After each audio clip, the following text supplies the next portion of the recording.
لكل مغترب يمني تكفى طالبك طلبة تسمع المقطع للأخير. أولا السلام عليكم ورحمة الله وبركاته. يا شباب، في ناس تستغل ظروف الناس الصعبة. أنتم عارفين الوضع في اليمن،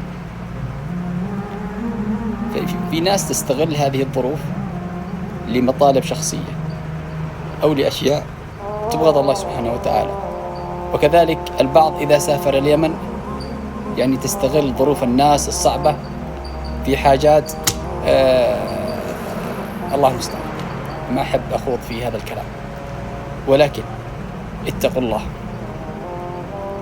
صحيح يعني جارت علينا الدنيا، صحيح يعني الله سبحانه وتعالى أراد في اليمن هذا الشيء، ولكن علينا نكون نساعد بعض ولا نكون العكس. فينبغي علينا ألا نستغل ظروف الناس وحاجتهم. فاتقوا الله يا شباب.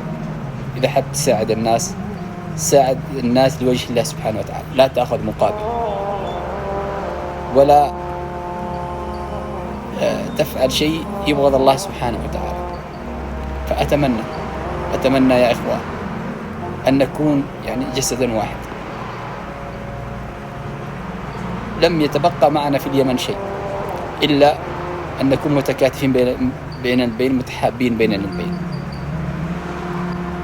من قادر تساعد يا أخي، دع الخلق للخالق، فلا تستغل ظروف الناس لحاجتك. أتمنى أن تصل هذه الرسالة.